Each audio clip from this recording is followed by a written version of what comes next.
Listen, Linda. Do you remember the little girl? It was a boy. Was it a boy? Yeah.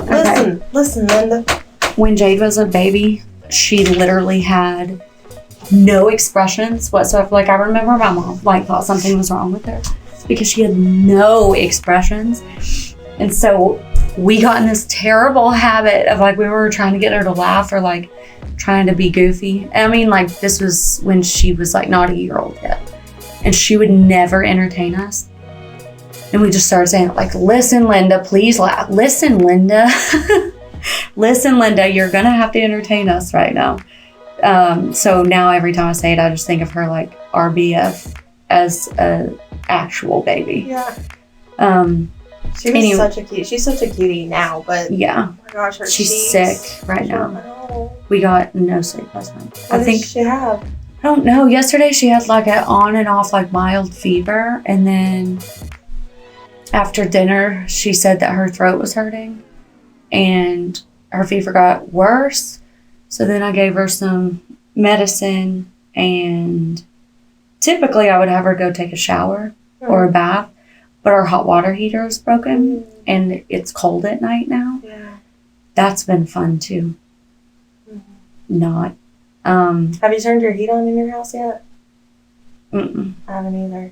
It's gonna reek. Mm-hmm. All that burnt dust. Yes.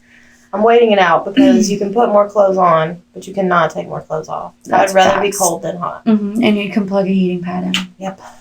But yeah, we slept on the couch, but we didn't go to sleep till like 5. I was getting up at that time. It was rough. Cold showers, also not. That's probably why she's sick. The cold shower. We might need to turn the heat on, but no. And we're going camping today.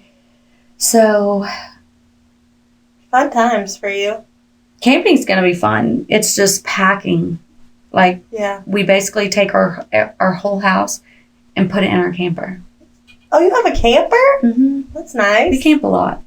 I grew up camping a lot, though. Yeah, I did too, but I haven't camped in forever. I should have invited y'all. Yeah, you should have invited us. We go in the spring, too. I'll let you know. Okay. Okay, this is the Expired Podcast. Thank you so much for tuning in. You can get new episodes every Monday early on YouTube, everywhere at 6. This is a very interesting case because it's a Chattanooga case. And it's sports, kind of. And yes, I thought you would like this because it's high level very sports. interesting. It's very interesting.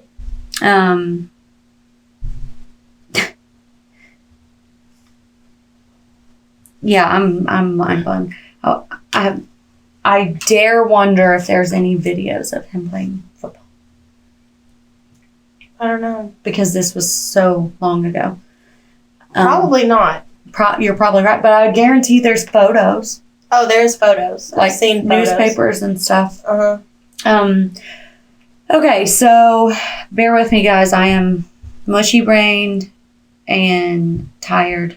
Yeah, I think we all are. And also I like the fall, but like I don't do cold well. Oh, I love it. Okay, so this case is the victim. His name is Don, but I feel like who we're going to be talking about most is actually the murderer. So it's a little different this episode than what we normally do. His name is Bobby Hoppe. Hoppe. Hoppe. What a name. I know, right? He was born November 13th, 1934. Born and raised in Chattanooga. He went to Chattanooga Central High School, which is crazy because it used to be downtown. Mm-hmm. Now it's Harrison by the middle school that Angel Bumpus went to. Yeah. Which is crazy. Uh-huh. She's doing well, by the way. I know. I've been following I know, me too. her. Every time I see a post of hers, I'm like, please come on the podcast. Yes, or like just go to lunch with us. Yes. No, it's so Chattanooga's super small town, but what's crazy is this was so long ago that where the school was when Bobby Hoppe went there, Chattanooga Central, is like 20 miles away from where it is now. Yeah. And it went from downtown to like country. Mm-hmm. Is this the same school that Tanetta Carlisle went to? Mm-hmm. It is? Mm-hmm. Yeah. Crazy. Yeah, it's nuts. That's why I love doing like Tennessee Local crimes stuff, yeah. and local stuff, because we know the history behind all the places and the eras of it. So Bobby Hoppe, he went to Chattanooga Central High School. He led the football team to 3 state championships. You only get 4 years in high school. 3. For football, that's wild. Mm-hmm. He had 2 nicknames, one being the Chattanooga Choo Choo, which I love that, and Hippity Hoppy. That's so cute. I love that so much. Too. I'm kind of jealous, actually. If you know sports, then what I'm about to say is going to blow your mind. I don't. I just typed this up and I have. This impressive? is a once in a lifetime type of talent. Okay. Yeah. Yes. Literally once in a lifetime. Okay. Especially at this age. He gained 1,500 yards in his senior season. 100 yards is the football field, though, right? So he did that over 15 plus times, 15 and a half times. Dang. In one season. In one season. That is impressive. Good running backs get that in 2, maybe 3 seasons. 2.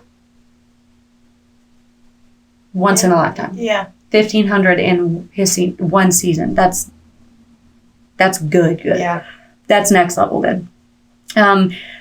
He also scored 33 touchdowns in his junior and senior seasons. Again, this is next level. These are next level stats. Mm-hmm. He was the first high school All-American to come from Chattanooga, which is crazy because we have a lot of athletes that come from here. Yeah. So that's impressive too. He was the first. Yep, the first high school All-American. Hoppe was one of the most highly recruited football players of his era. So what we would call in today's world, like he's a 5-star recruit, which means everyone wants 5 stars. Or like obviously the number 1 running back in the nation, probably. Maybe top 3, but from these stats, I'd be shocked if somebody was doing better than him. Mm-hmm. Yeah. He had 19 colleges seeking his commitment. I had 0. We rolled up in the chat saying, will you take us? Please. I promise I'm smart. Yeah. I follow the rules. That's so funny. That's a lot of colleges. Yes, but what's even crazier is that the colleges, 19, the volume is nuts. But I'm about to list the colleges that wanted him and that were offering him, and that makes it even more unreal. So, Auburn, Alabama, Clemson, Georgia, North Carolina, Vanderbilt, Tennessee, Florida, Mississippi, South Carolina, Louisiana State, Miami, Rice, Indiana, SMU, and Texas Tech. And plus more. Yeah. That's crazy. That's like the whole freaking SEC. Yeah, it is. Literally. Except for Kentucky. I don't even know if Kentucky, Arkansas, and Missouri were in the SEC then. I wonder if his parents were like, go to Tennessee or go to Georgia, stay close. I mean, Auburn's not that far away from here, but maybe he wanted that experience of being. Yeah, and I will say, too, even in today's world, like the coaching staff and the players that are on the team already or that they are also recruiting and that are committed, those definitely play a role in where you choose to go because you want to play with a good offensive. If you're a running back, you want a good offensive line, you want a good quarterback. If you're a quarterback, you want a good offensive line, you want a good receivers. You know what I mean? Like you go where you'll be most successful, but the coaches honestly play the biggest role. Do you know who Shug Jordan is? He was Auburn's coach. Shug Jordan.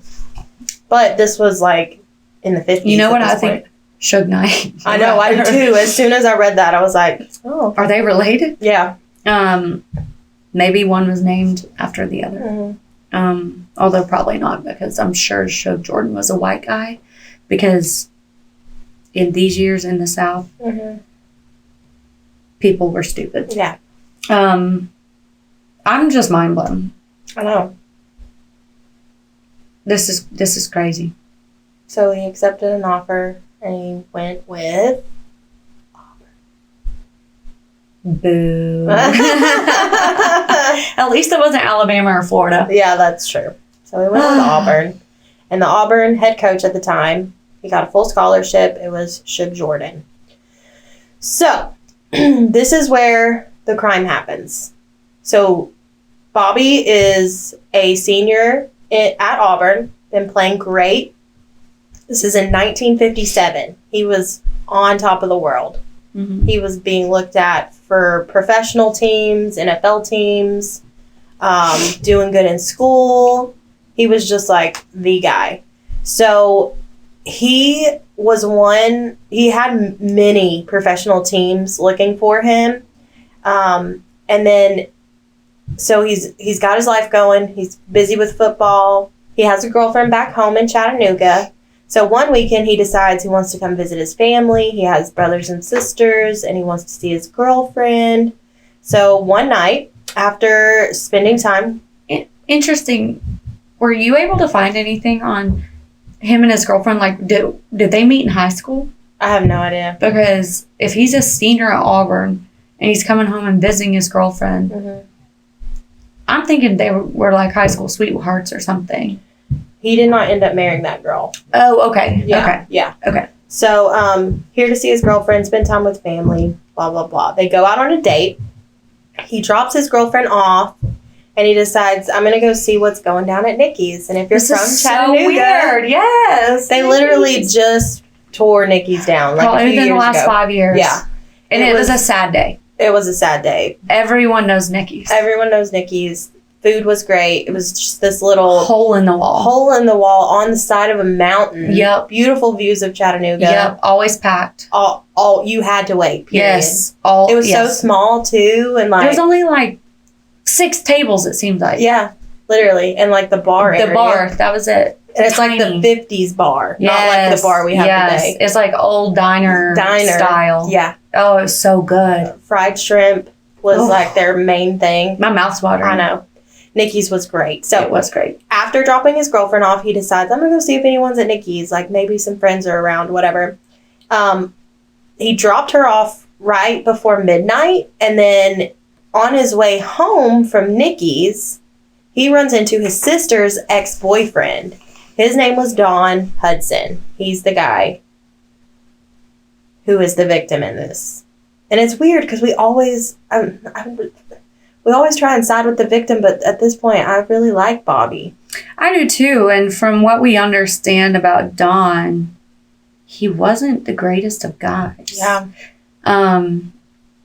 He had a criminal past. Yeah. I mean, I definitely don't want to like run into him at night. No, but I also like in our podcast, I don't want to like badmouth him or shame him. Mm. To me, this is very much a play stupid games, win stupid prizes on both sides. Yeah. You know? Yeah. Yeah. Which is unfortunate that, someone's life had to end playing stupid games. Yeah. So Don, he had dated Bobby's sister for a while. They had been broken up for about 9 months when this all happened. He had a criminal past. He was known as a bootlegger, all the things. Okay. I don't mean to interrupt you, but I want to know. In my mind, I know what I consider, know what a bootlegger is, but I don't know that everyone will know what a bootlegger is. Yeah. For you, what is it?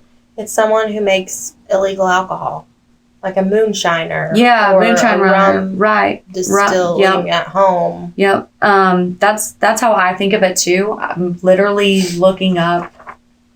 Granted, we literally live where bootlegging and moonshine was like the hub of that, really. Yeah. a person who makes, distributes, or sells goods illegally. So we're in moonshine world, so we think moonshine. It could be anything. Marijuana. Yeah. Back in the day, still today, it could anything that is illegal. And you're selling and distributing it and making it. Tobacco, anything that you are keeping private or away from the government so it can't be taxed is bootlegging, basically. Yeah. So interesting. In my mind, I was just thinking moonshine. Yeah. Like moonshine and tobacco, really. Yeah. Okay. So he wasn't the best of guys. He actually had hit Bobby's sister. Yeah. And that's what kind of ended their I was going to say my brother would kill somebody. Yeah.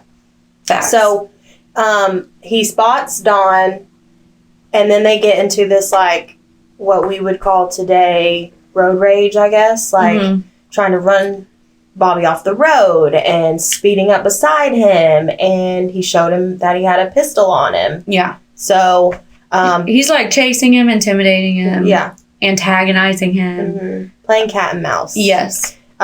So he shows Bobby that he has a gun on him.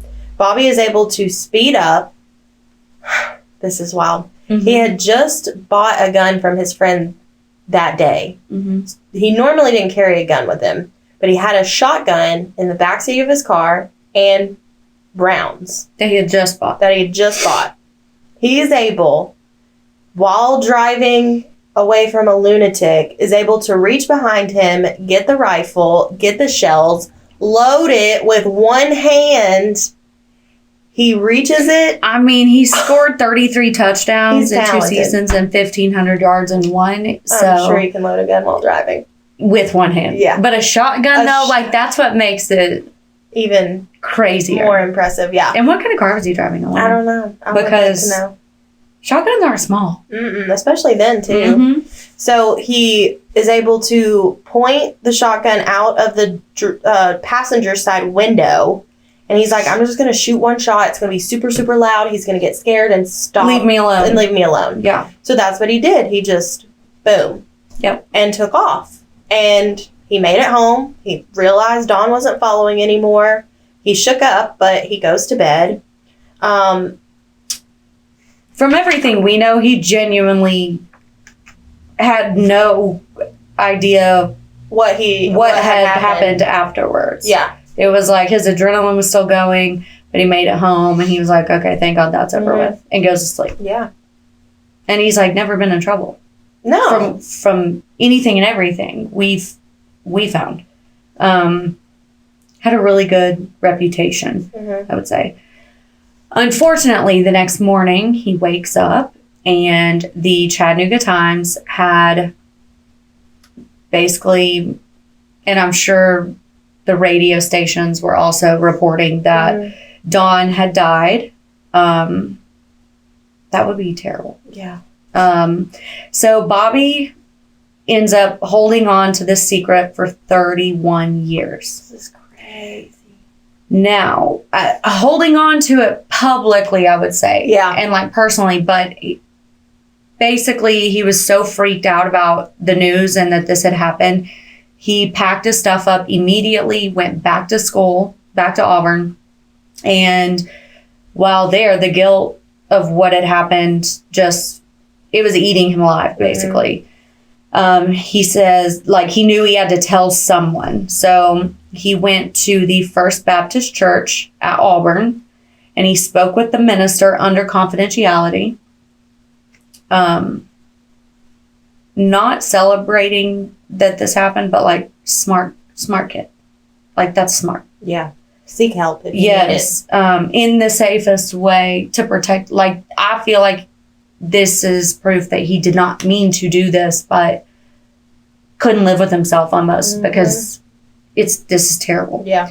The minister told him that what he did was forgivable and that he should seek legal advice.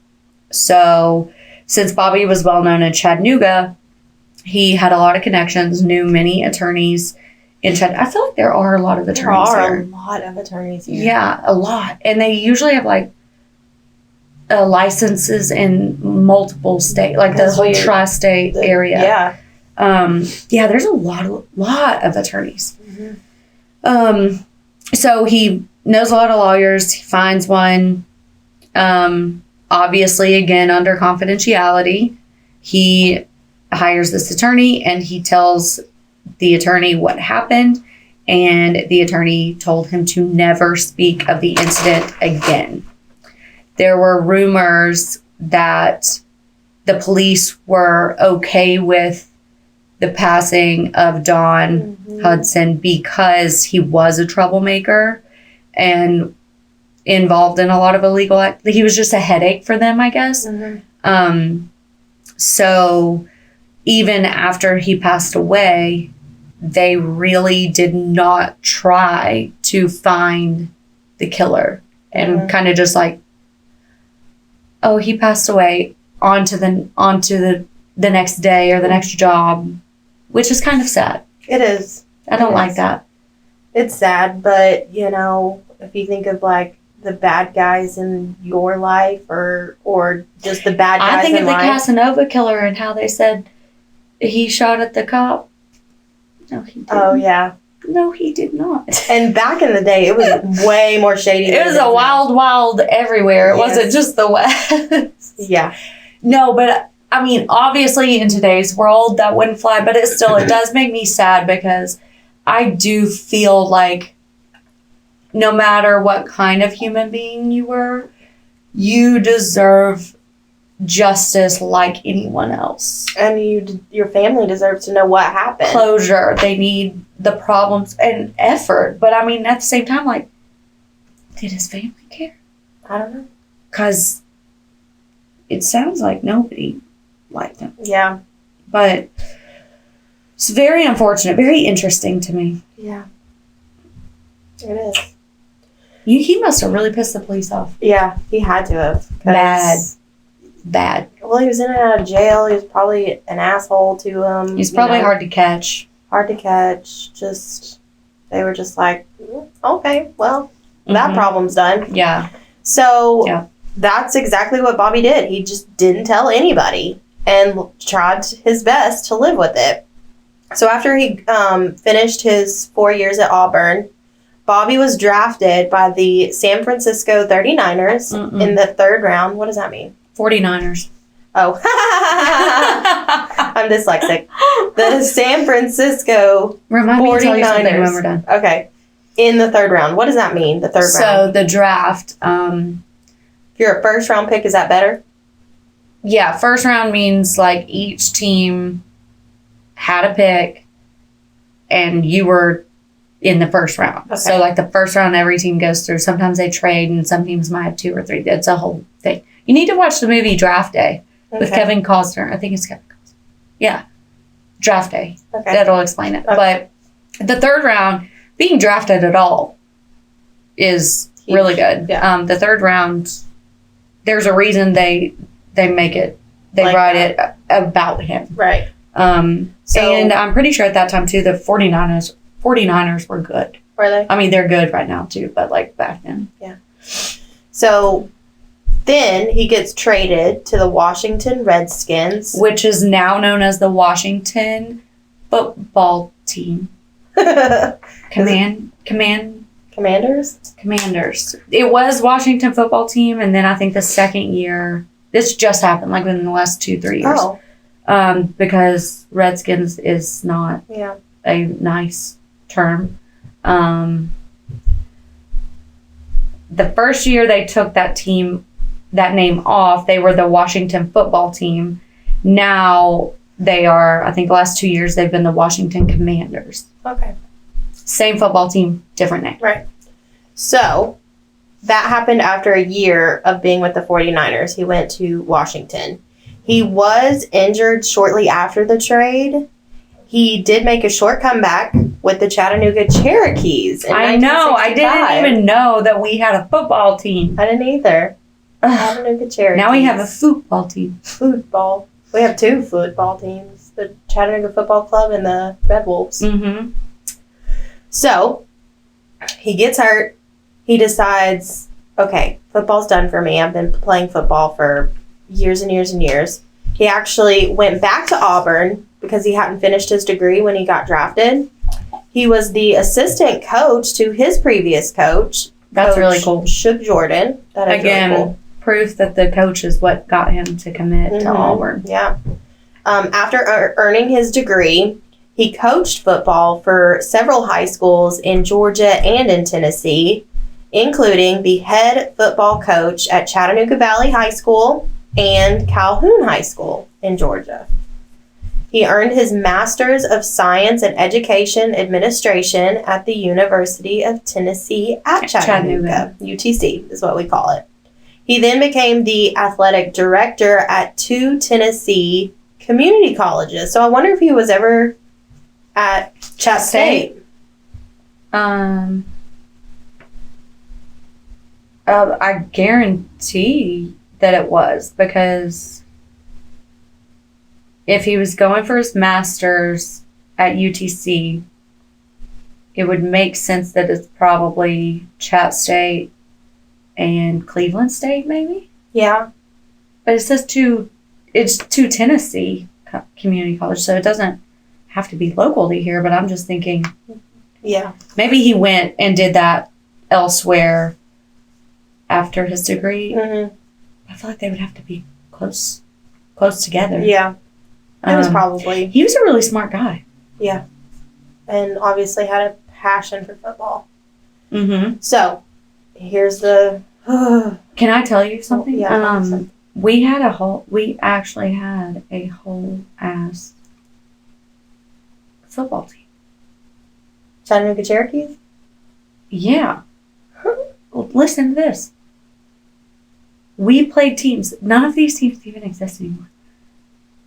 Oh, they do. They're just called something else and are in different cities. The Orlando Broncos. Not the Denver Broncos. Oh. And the Titans were from Houston. Oh. We were the Tennessee Oilers. Then we went to Houston and we were the Houston Oilers. And then they came back to Nashville. And then we were the Tennessee Titans. The Orlando Broncos, the Huntsville Rockets, the Rome Bisons. Is that Rome, Georgia? The Gadsden Raiders, Jacksonville Robins, Tuscaloosa Warriors, Daytona Beach Thunderbirds. Oh my gosh.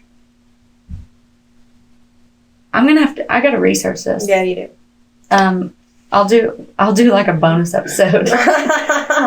Spanky Mercer, sorry. Yeah. I'm just reading the names now. Now I'm obsessed. I know.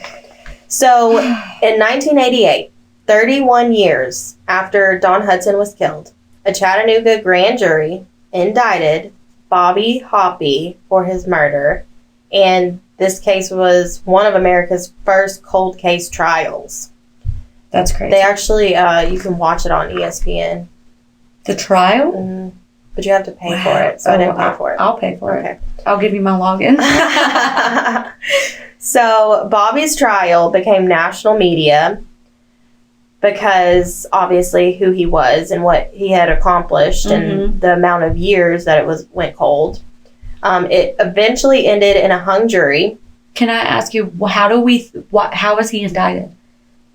I don't know if he... told someone or turned himself in? Yeah, or they finally were like, okay, let's charge him with this. We knew he did it back then. Mm-hmm. Let's charge him and get it off the America's cold case. Right, because it makes them look bad. Yeah, and they probably knew. The whole time. That and the fact that he's this cool guy in Chattanooga, he's going to be able to get off lighter or get off altogether. Right. Like, let's not ruin his life. Yeah. Because he made a really bad decision. Yeah. Wow. So he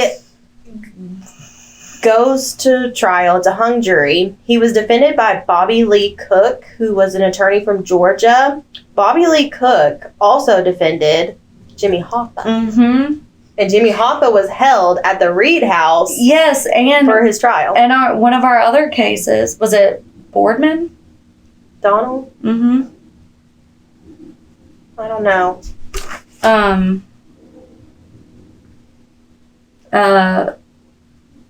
Pat and Pete Bonder. Uh-huh. What about him? It was either those brothers or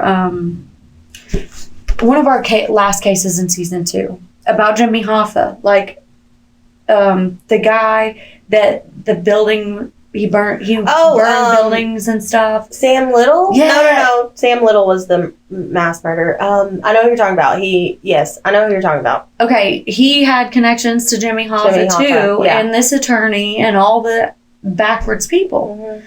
See, that's why we do Tennessee cases. Yeah. Especially Chattanooga. I know, because it's crazy. Chattanooga is like the smallest, biggest, loudest, but under the radar city I've ever known in my life. Yeah, it's a weird, it's crazy, but it's cool. I love it here. Me too. So he also was accompanied by a Chattanooga attorney named Leroy Phillips. Now, Bobby's wife, not the girl he was dating when he was in college, but his wife, her name is Sherry Lee Hoppe.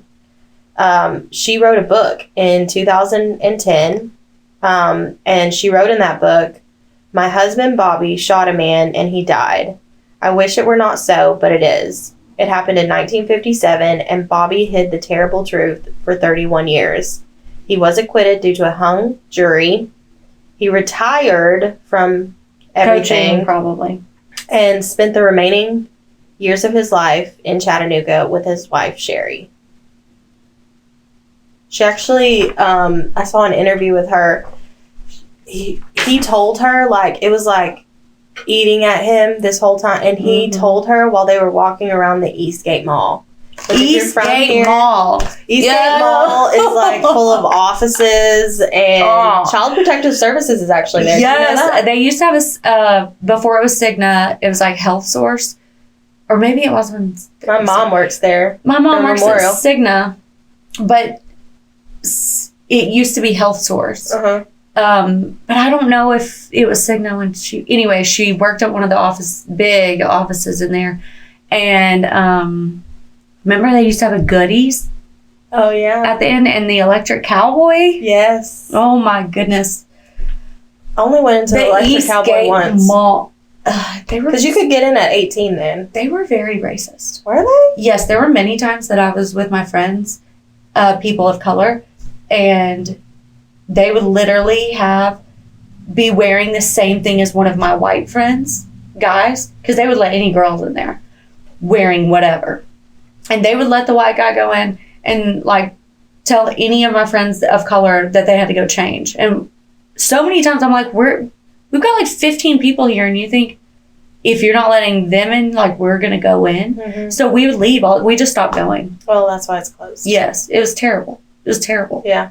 Ugh. We don't have any good clubs. Raw was good. Was it? Mm-hmm. Never went. I'm not a big club person, though. Raw was. Me either, but Raw. That was fun. Yeah. I wish it was open still. Bobby died in 2008. So from 99 to 2008, he kind of just was able to live life without the guilt. I messaged his wife, Sherry, on Facebook, but she didn't message back. I don't know if she's living, though. Yeah. So.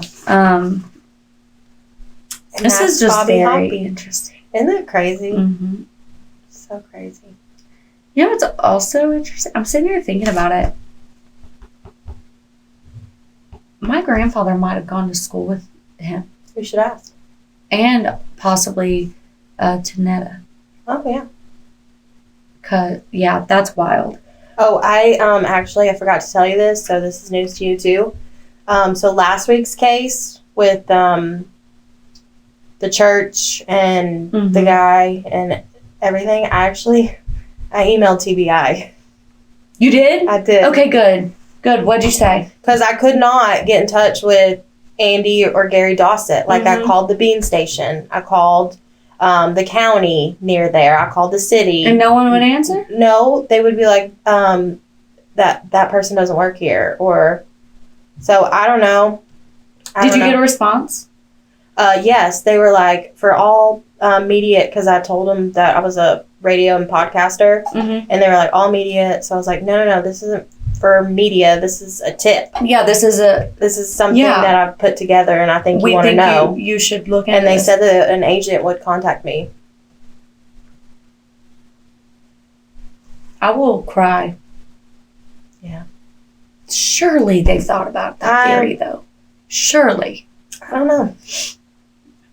If they have, then... You better call me immediately. Okay, I will. 3-way me. Okay. I'll just put myself on mute. Yeah.